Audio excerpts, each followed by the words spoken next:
All right, Assalamu alaikum, everybody. We have some people coming in. I guess we'll start soon, but welcome to our webinar. We're going to be going over how to, get introduced to ethical retirement planning. We're joined today with Sharaz Khan from Zatara Investing. Sharaz is a certified financial planner. He's been in the business for over 15 years. The guy definitely knows what he's talking about, so make sure you guys pay attention. If you guys are on a laptop or on your phones, try to take notes. And yeah, inshallah, Shiraz, take it away. All right, assalamu alaikum, everyone. Are we good to?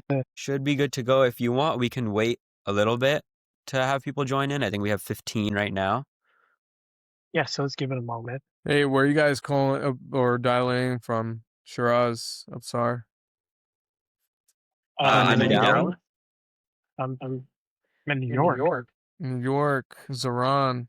It's probably crazy out there. Yeah, today's gonna be a crazy day. Nice, nice, nice. So if I heard an echo on your side. Yeah, it's definitely me. But I'll let you guys make some small talk. Let the ask the people, where they're. Yeah, everyone, let us know where you're dialing in from. Start throwing some questions in the chat. Let us know that you're here. So we got some New York people, some folks in Jersey City. Nice. Northeast overrepresented. LA, thank you for joining from LA. Coming from Miami. Miami's like my second home. I love that city. Montenegro. Yeah, the mayor's all the way overseas now. He's in Montenegro. Wow. Yeah. That's crazy. Got Seattle. The East Coast is the best coast. I like that. Coming from Riverside, California, Boston. See, this is the beauty behind what Muslim Professional does, right? We have, what is it, like 15 states dialing in right now, which is cool. Yeah. It's good to have the community grow this way. We have someone So from we got Dublin, Ireland. Ireland. Yeah, wow. Okay. I'm surprised there's no other Texans in here. Yeah. It's Maybe 5 they're o'clock running in late. Texas. No, 6 o'clock in Texas now, right? Yeah, daylight savings or whatever. It's throwing everything off. I still need to update my microwave. Yeah. All right, cool. So I guess we'll get started, right? We're about 5 minutes in.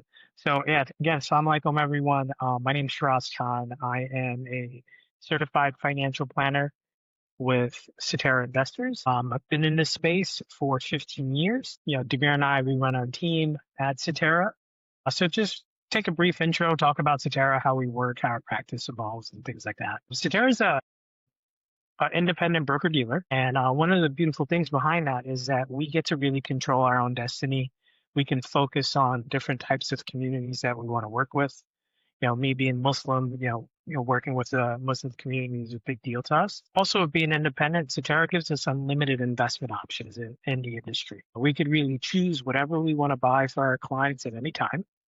As a CFP, I have all of the, knowledge behind making these recommendations and essentially the credentials to support them. We've been able to work with our product partners pretty strongly to create what I call enhanced Sharia compliant portfolios.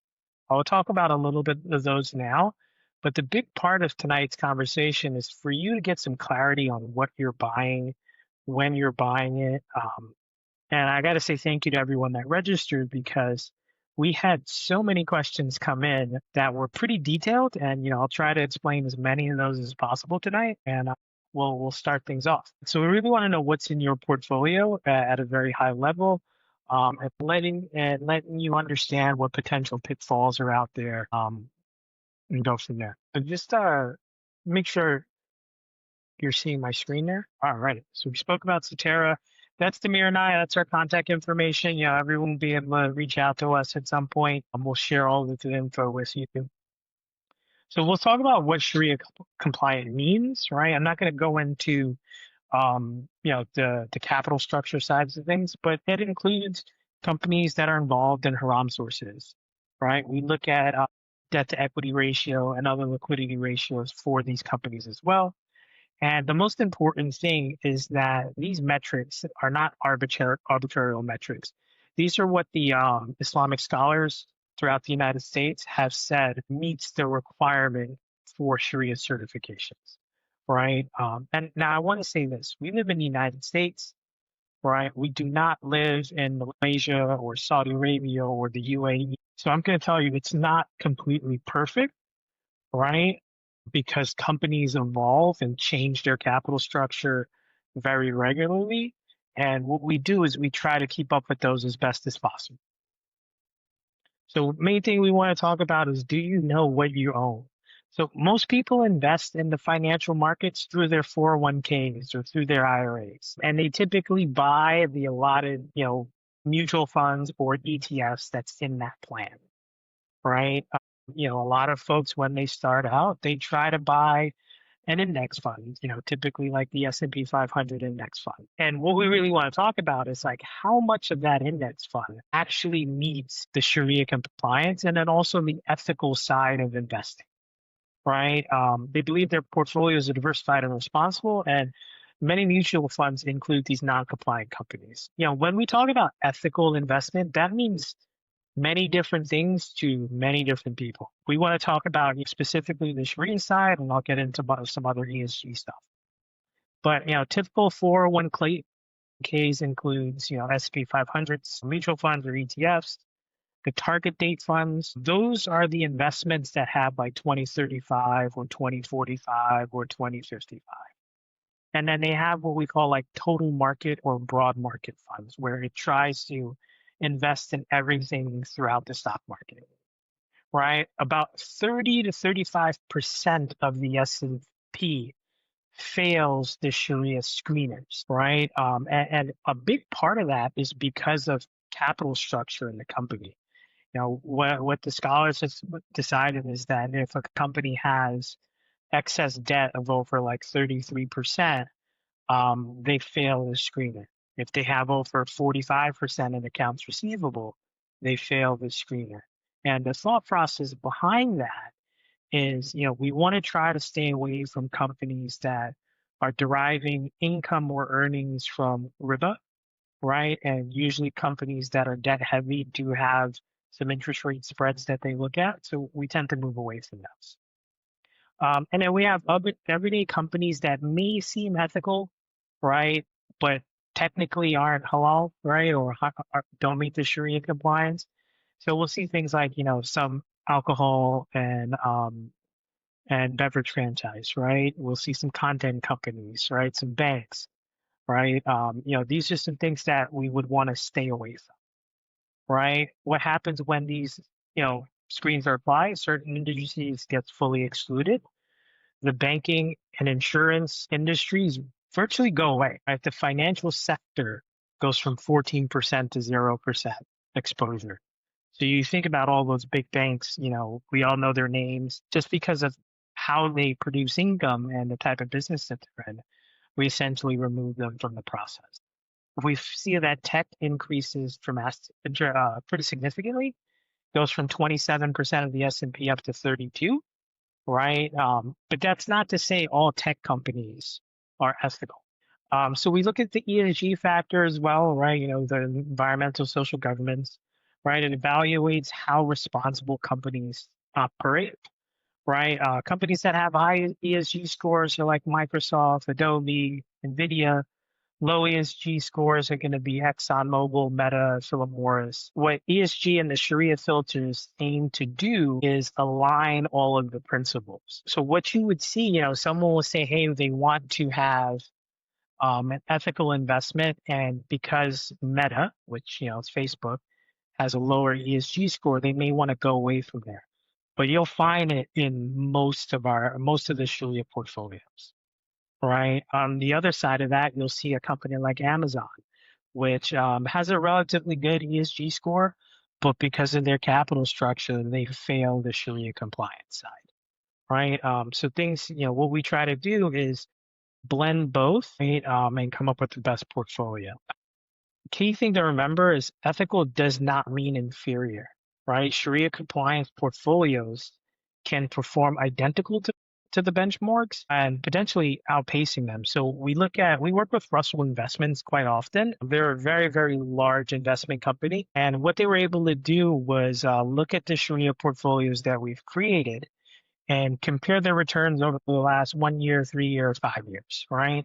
The reason why we don't go back a bit further is we encourage Russell to create this portfolio for us. So this is something that's relatively new to the market space, right? The cool thing about it has adopted a lot of wealth where, other countries are using it quite a bit as well. So when we look at, return comparison, when we compare a 5-year number, we're about 3% higher, right, than what the S&P performs. And one of the things that I like to say is if we start to eliminate, companies that have a lot of debt or rely on debt to stay alive, the technical zombie companies, we really get to participate in the higher growers, more sustainable and more responsible types of investments out there. And what we generally see is we lean into the innovators, right? And when you think back about innovation, you think about like a Google or an Amazon when they started, everyone discounted their significance. And now, pretty much Amazon runs half the internet, right? So, we want to lean into those companies as much as possible as well. So, bit of a call to action, right? You want to take a look at your 401k. A lot of companies will have what's called a purity report, right? You can find out what percentage of your plan is compliant. If your company doesn't offer that, we'll be happy to do it for you, right? One of the other big advantages of using specific portfolios is that, we get to control exactly what we buy, right? Where we don't have to typically buy a mutual fund or an ETF. We can create one for you and essentially build an individual stock portfolio where you know down to the share of a specific company what you exactly own. So when we talk about transparency, that's the ultimate transparency, right? We want to take a look at maxing out our retirement accounts and rolling over retirement plans from prior jobs as well to just make sure it's in line with what you really want it to be. So how we can help our clients, right? We review the employer plans. We look at the fund lineup. We tell you what meets the compliant factor, what doesn't. We explore alternatives, right? And then we take a customized approach to rebalancing and risk tolerance and time horizon. Now, I will say companies have started to become more amenable to their employees' wishes, right? So, let's just say you work at XYZ company and you're like, hey, I have this 401k, right? What do I do with it? Right? It doesn't have anything that aligns with my principles. Most of the 401k plans will have a self-directed brokerage option, right? And that self-directed brokerage option lets you go in and say, all right, employer, I'm going to reduce or eliminate your liability and choose not to invest in the funds in your plan, still fund my 401k, but I want to pick my own stuff. So I would say a lot of 401k companies out there have it, right? A lot of 401ks also allow you to invest in company stock. And and a lot of companies do meet the requirements. Now, let's just say those options are not available. I always tell people, reach out to your human resource team and just say, hey guys, you know, I would like to see something in 401k plan that matches my principles. And what we've seen is like a lot of companies are amenable to it where they can really reach out with plan design and add some of these, Sharia compliant options or these more ESG favorable mutual funds or ETFs into those plans. Right. I will say, it is still pretty difficult. We live in the US. There's 4.4 million Muslims in the US, right? And that's including minors as well. So our community still is pretty small, but we're growing pretty rapidly. And we should see more of these things come online, right, as time evolves. If all else fails, you don't have to only invest in your 401k, right? We're built for retail clients or the everyday individual. So whether you're just starting out your investment journey or you've accumulated significant amounts of assets, we're here to cover you on that end. We can help you, filter through that and customize the portfolio as much as you would want.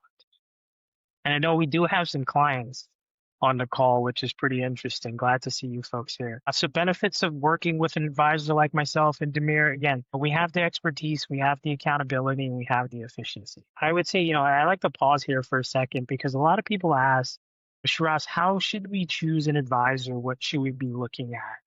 What company should we be investing our money in? What custodians we would use? I'm going to be a little bit biased and say you guys should use us, but let's just say, let's just say you're in Texas and you want someone local, right?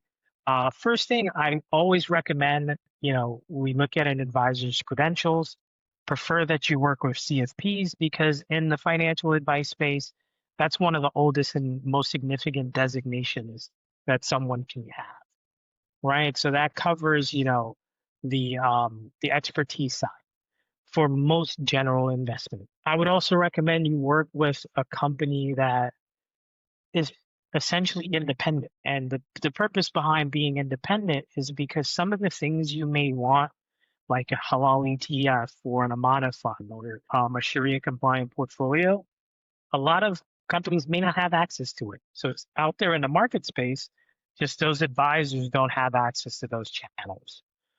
So, again, most independent firms, you'll have, the availability to customize that stuff, right? And then make sure the advisor, if you're looking for Sharia compliance, understand what it means to be compliant, right? Understand what type of screenings need to happen, what type of reviews need to happen on a company on a semi-annual basis or on an annual basis, right? Before choosing that person. And then more importantly, which I think is the most important one, make sure you get along with the person, right? That you actually like the person and that you feel like you can trust that person. Because your financial advisor is going to be guiding you through the good times and the bad times, right? And I've been in the industry for 15 years. We haven't had a lot of bad times, right, over that time period. So most of our conversations have been pretty good. We've had about 2 or 3 negative years in the market, most recently being, 2022, where markets were negative. We've gone through, the pandemic and had to help clients and handhold them through those types of massive change.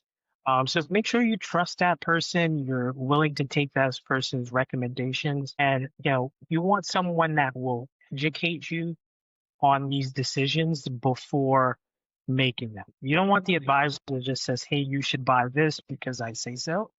You want the advisor to say, "Hey, you should buy this. Here are the reasons why, how it benefits your interest," and then also someone that has the availability to pivot very quickly when things change. So a couple quick questions that came in that I feel really important, right? Things are like, what are the halal 401k options? And a 401k is just a 401k. It's a tax code, right? It's not halal or halal just because it's a 401k, right? Really, the investments that go into it determine the Sharia compliance behind it. Like I said before, reach out to your HR, see if there's a self-directed brokerage option. You'll see the pretty prominent names like a Saturna Capital will be part of these, or the Amana funds. You'll see the Wahid funds that are also there as well, the Halal ETF. Um, you know, Folks have asked about, what should they do about savings, right? Because most people are using banks to save their funds, and banks are paying interest now. So, some folks are not happy with that. I would say if you have an issue with your bank paying you interest, a lot of banks will have accounts that won't pay interest, right? I'm a big, strong proponent of not investing emergency fund, right? Just, want you to be pretty straightforward what's going on there. When we talk about like folks that have bounced around and, people are asking like they have multiple 401ks, what should they do about it? I would say, you never really want to leave your 401k at your old employer, right? It kind of sits there in the background. you're subjected to whatever the employer does. I strongly recommend you take control of your potentially move them to IRAs because your investment options open up quite significantly. Some folks have asked about, backdoor Roths, right? Backdoor Roths are for folks that make quite a bit of money. Essentially, what you do is you make a non-deductible IRA contribution and immediately convert it to a Roth IRA. There are some specifics about it, and for those people with specific questions, there are some, tax implications that we want to verify first, but more than happy to do that with you one-on-one, right? You know, they say, I guess people are talking about, they're just starting out. What's the best long-term approach? I would say, I would tell folks, you want to spend more time in the market than timing the market. Well, Russell Investments did a really nice study going back 10 years that showed, what happened if you invested in if you were able to time the market exactly, where every year you invested 10 grand at the lowest point for that year, right? They also looked at if you invested on, a monthly basis through dollar cost averaging. They looked at if you invested at the worst possible times in the year, right? So obviously, if you're able to time the market the best, it had the best returns. One of the weird statistics that came out of it is that folks that invested money at the beginning of the year, like January 2nd, had almost the same performance as folks that were able to accurately time the market. And then the third thing that I would recommend is if you're just starting out, you should be adding to these accounts regularly. Whether you're putting $100 a month away, I would do that on a monthly basis. Keep it consistent and keep the money in the market. We're going to go through good times, we're going to go through bad times, but keep the money invested, right? Keep adding it until we hit that, specific goal. We also have some folks talking about student loan debt.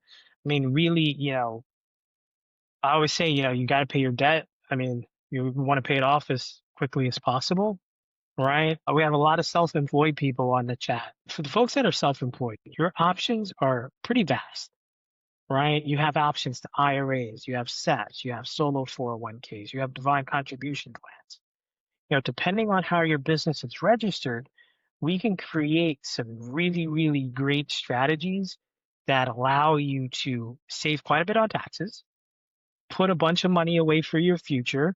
And then if you also have employees, boost employee morale as well. And that's what turns startup companies into great companies, right? By keeping their people happy. And some folks have asked about, can Muslims trade options? Yeah, you can trade options. The big thing is like, you don't want to be on the leverage side of it. Is crypto halal? Everyone asks this question. From what we can tell, Bitcoin is completely fine. There are some unethical sides of the mining of Bitcoin for the energy consumption, but owning the coin itself, is pretty straightforward. It's not supported by any debt structure or, anything like that. So you should be fine there. I would say, if you're just starting out investing, there's a lot of things you should be doing before buying crypto, right? So real life examples, we have some clients here. I know so there's one, I'll let him take that over. But I just went through some portfolio returns there. And I guess I think the one of the most important questions, it's like someone asked, what's my approach as a financial advisor to Muslim clients, right? Honestly, my approach is exactly the same regardless of the type of faith person has, right? We start with essentially what we call a goal discussion. We find out what's most important to you and your family. What are your principles? What are your values? We look at your assets, what you've already built already, what you've already done, and then we analyze it and then create a plan. We're very much plan first, product second. We create a plan that is optimized to meet your goals in your specific timeline. And then with our plans, they're designed to pivot. People have some actual strong feelings about certain companies that we can remove from them at any time. Shiraz, we have some questions in the chat Yeah, too. yeah, yeah. So we got a question from Usman Khan. He's asking, for the average retail investor, what is your opinion on the app Zoya to help screen for Sharia compliance? I would say I'm not really familiar with Zoya, right? Because we use our product partners to do that. The screening process is pretty straightforward, right? They're looking at, the big knockouts, things that everyone knows are haram, right? So if you see like Anheuser-Busch in the portfolio, something's wrong, right? So we eliminate those pretty quickly, but we'll see a lot of the streaming companies go away for the entertainment factor. The military defense companies will go away as well, right? The things that are not as clear are the capital structure. So one of the requirements is no more than 5% of revenue can come from one of the first set of knockouts. So I use airlines as an example, right? JetBlue flies you from New York to Dallas, right? And that's what their main source of revenue is. JetBlue happens to sell, alcohol on their flight. If that revenue is below 5%, the scholars say it's okay. Then we go through the liquidity ratios, right? We look at the amount of debt the company has, and then we look at the amount of accounts receivable companies have. And the reason for that is, again, to try to eliminate those companies that rely on debt to function, right? Companies that have a lot of accounts receivable will, tend to take on more debt to make payroll and cover their expenses. Cool. So I guess just for the person that was asking then, like if he's a retail investor, right? If he doesn't have the time to go through these like balance sheets and stuff, what are some resources that they can use to find out if something's Sharia compliant or not? Yeah, so retail investors, I would just say the average person, right? It is very difficult to get access to K1s and all this other great stuff to find out what's going on at the company level. And generally speaking, you would find out after everything's already done, right? I would say that the easiest way to do it is just choose one of the Sharia compliant portfolios that are out there. But the amount of funds are pretty popular, and like Wahid is pretty popular. Those already have the certification, so the screening has been done, right? For the person that really wants to know what they owe and may want to concentrate positions, you have to build individual stock portfolios. It is very, very difficult for someone to do that on their own. Find yourself an advisor. Happy to be that person for you, and let us help you build that out. Awesome. Cool. So we got another question in the chat as well from Hassan. So Hassan's asking if there is no self-directing investment option available through my employer, 401k, what options are there? Is an independent Roth IRA the only choice? Yeah, so this is really an interesting question, right? If you don't have a self-directed option, I would ask your HR department what are the possibilities of including something that aligns with your faith. We're seeing more HR departments try to accommodate folks, right? Which has been pretty good. So I would do that as well.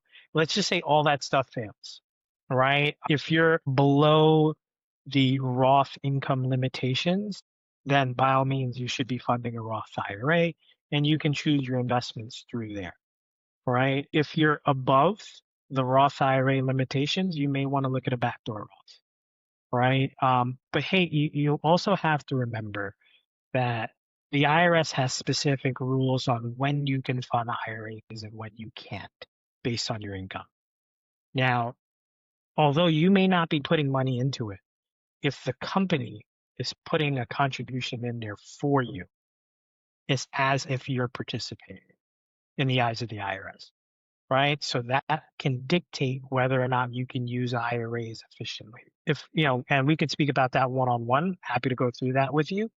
But let's just say all else fails, you can just open up a brokerage account and invest money in a brokerage account. You'll lose, the tax write-offs, but you're weighing what's more important. All right. Anya asked a question actually about the backdoor Roth IRA, which you mentioned. So she's asking, is backdoor Roth IRA income limited for household income? Yeah, so backdoor Roth IRA are for those that make over the IRA contribution level, right? So they're not income limited for households, right? Because if you're already thinking about the backdoor Roth IRA, you're already over the income limit, right? And hence the reason for backdoor, right? What you should be conscious of is if you already have assets in a traditional IRA, because then there are ratios that you have to look at for taxation. I Makes see sense. someone that's using, say, they use Fidelity and they're trying to figure out, um, you know, okay, you can invest in halal stuff, right? I use Fidelity and I have some portfolios before I found out it was supported only industrially compliant companies. Fidelity has a very large platform, right? I'm not exactly sure what part of Fidelity you're working on, if you're just using their brokerage platform, but there are some halal ETFs available there. Again, for for what a lot of folks are asking about, you're leaning towards more customizable portfolios, right? Where you will, if you're working with Fidelity, you're probably going to have to build it yourself, right? It is very difficult to do, and I would strongly suggest going to an advisor, right, to do it for you, to do it efficiently, and to make sure that you're not going to hurt yourself tax wise or take excessive risk. So, how much do I charge for my service? So, I'm a certified financial planner. We can charge several ways for our folks that have, and I'll preface this by saying that we tend to not push clients away, right? We welcome everyone, whether they're just starting out or they've accumulated a lot of cash.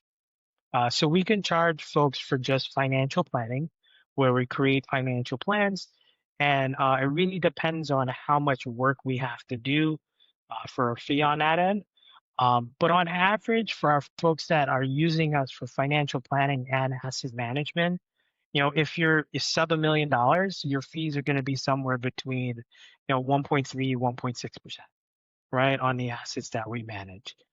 We are pretty hard on our fees. We don't negotiate them much at all, right? Unless it's like a huge family unit, because we bring a lot to the table, right? We bring all of the leverage of Cetera, all of our product partners, and essentially all of our planning to the table. And we feel that we are fairly, we're compensated fairly, right? So we're not going to be the highest cost out there. We're not going to be the lowest. We're tend to be in the middle of the. Someone is asking, Seema is asking, how easy is it to transfer your contributions from a company to another when you change employers? It's very straightforward. Really, once you have access to the new employer's 401k plan, it's just some paperwork that gets done, and you fill it out, and the transfer from old 401k company to new 401k should happen within a week or so. So it's not very difficult. The question becomes is like, is it worth doing? Right? And I would say, as an advisor, Ks are attractive to employees because they're extremely cheap, right? 401k fees are very, very low compared to, investing in the financial markets. But the drawback is that the 401ks are very restrictive, right? Where a lot of times you have access to a handful of mutual funds and ETFs, and those are your only options. Right. So if you want to broaden your investment horizons and your investment opportunity, you would look to go to an I. Oh, we're getting a lot more questions now. All right, so someone is saying recent changes were done based on the big, beautiful tax bill. Mm-hmm. My husband and I are both retired. Do I need to go to a tax expert to determine how much I can take out from my 401k so I can pay the least amount of tax? I'm living in New York, by the way. Yeah. So I live in New York as well. I'm in Nassau County. By all means, happy to work with you. I am not a CPA, but one of the areas that we focus in is retirement income planning. So most of our clients come to us from other advisors and have accumulated substantial assets. And what they ask us to do is turn those assets into a stream of income that they can live off comfortably for the remaining of their lives and pass on to the next generation. So I'm always going to recommend that you speak to your CPA or your tax advisor when determining what you should be taking out or what your tax implications will be. But at the end of the day, right, you need to take out adequate funds to make sure your lifestyle is comfortable, right? I wouldn't say you should inhibit how much you take out to reduce lifestyle and be worried about the taxes. And you're correct. There's been a lot of changes in the big beautiful bill. For folks that are over 65, there's some additional deductions. The standard deduction has gone up. There's some cool things that we can look at. But yeah, I would say, yeah, you always want to, for tax questions, you want to work with your tax professional. You don't necessarily need to have an appointment with that person. You can just give them a quick phone call. But as a CFP, we can guide you on that stuff as well, right? We just don't do any of the filings. We give you broad tax data to look at and let you know what we can expect. I would say for about 99% of our clients, we are in communications with their accountants, right? Especially our retirees, because when someone retires, their income needs to continue to grow with them. And when these tax law changes, it drastically affects what they actually keep in their pocket, right? So we are in pretty strong communications with our clients' accountants and their estate attorneys as well, right? So you want, especially in retirement, or if you're fortunate enough to be one of the higher net worth individuals or significantly growing wealth at a very rapid pace, you want your advisor, your attorney, and your accountant to be on the same page. Those three people need to be speaking regularly to make sure they're protecting you from all possible threats. Ahmad just asked a question. He said, "Does it usually make sense to roll over from Ks and or 403bs into IRAs? If so, traditional or Roth?" Yeah, I mean, generally speaking, we usually recommend that because it gives us more investment options and gives us more control of our investments than a 401k or a 403b. Deciding which one to roll over to would be based on the source account. So if you have a traditional 401k, we go to traditional IRA. If you have a Roth 401k, we go to a Roth IRA, right? And then we have the conversation about potentially doing IRA conversions over a period of time, if that's something that someone's looking at. Awesome. Someone had a follow-up question to that actually. He said, Arshia said, if you got laid off and are now starting your own company and have an IRA and another old 401k, how would you advise consolidating? Move everything into the IRA until you're ready to contribute again as a solopreneur? Yeah, again, I usually recommend consolidating to an IRA because you have more investment options, you have more control. But for a solo entrepreneur, if you're 1099 or if you're truly like sole proprietorship, or if you have an S corp or an LLC, you have access to other types of plans, right? You have access to SEP IRAs, you have access to solo 401ks, you have access to defined contribution plans. Your options are quite plentiful, right? So we would look at how much you want to put away, right? Like, you may have a person that says, "Hey, Shiraz, I need to put away at least 50 grand a year because I need the tax write-off." Right? So we would look at designing a plan that allows them to do so. On the other end of that, you just have someone that just started their business and they're like, "Hey, I want to put away a few $1,000.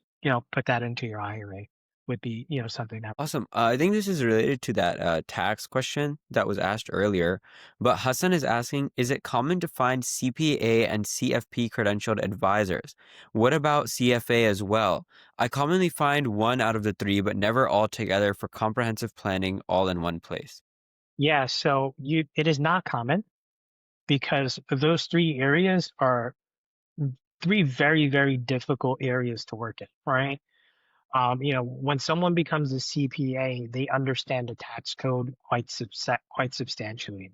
And what you'll see with CPAs is that a lot of them will segment the clients that they work with and only focused on one type of clientele, right? We work with CPAs that only work with small businesses that have over $5 million in revenue, right?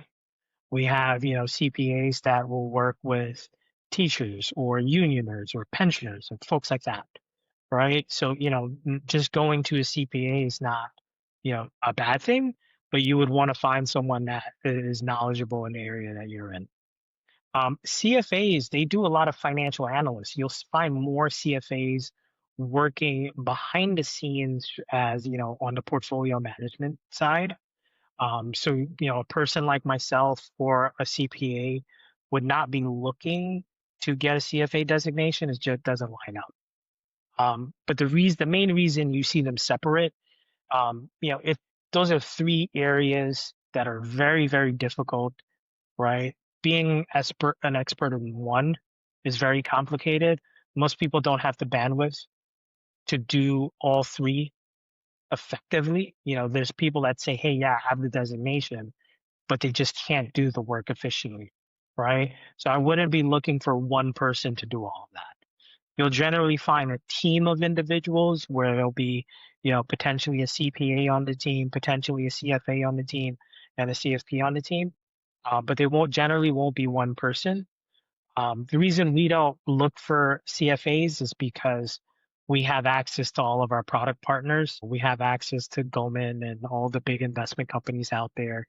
And we get to leverage the size of our firm, right, to get access to all of those companies' CFAs.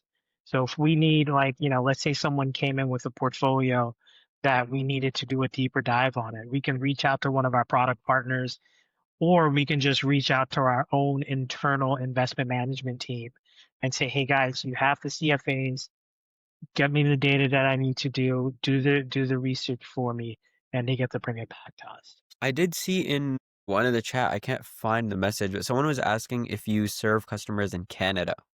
Yeah, unfortunately, no. I'm just in the United States. Canada is not going to be part of the jurisdiction. I think they have some pretty different types of plans over there. But I would tell you, the interesting thing when you're looking for Sharia compliant investments, they tend to start overseas, right?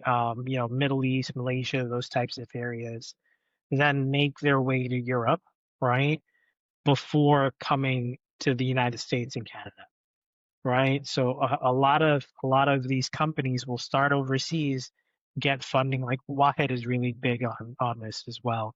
They'll launch portfolios in those other countries, develop seed money, develop interest, develop assets, and then start to move them over here. I know you do have quite a bit of options. I know Canadians have options on what they can invest in. I wouldn't look for an advisor over there. Unfortunately, I can't help you out. We have a question from Kamran. Kamran is asking, if you do have a traditional IRA with one of the big name companies, what strategy do you suggest to bring up to the financial advisor handling the account? Yeah, I mean, you just remember, right? You're in the driver's seat, right? You're in control. You're dictating what you want to happen. It's your money, right? Or your advisor is there to give advice, right? And give suggestions. If the advisor is not aligning with your principles, you want to find out why. And it could be just because of they don't have knowledge in the space, or they don't have the capacity to access the space, right? So it may not be that the advisor is doing something wrong. They just may not have access to these types of portfolios. It's not something that they focus on, or not something that they've been asked to focus on before in the past, right? And I would say we've gotten some pretty significant clients from the Muslim community that worked with very, very prominent companies, right, that have great pedigrees, but their advisory just couldn't keep in line with the principles that they were looking for. And the advisors, you want to make sure your advisors isn't trying to kind of like piecemeal things together, right, to kind of get there, right? Just make sure those things align. And if all else fails, you don't have to keep that advisor. You're free to go somewhere else, right? Always Awesome. remember, you're in the driver's seat.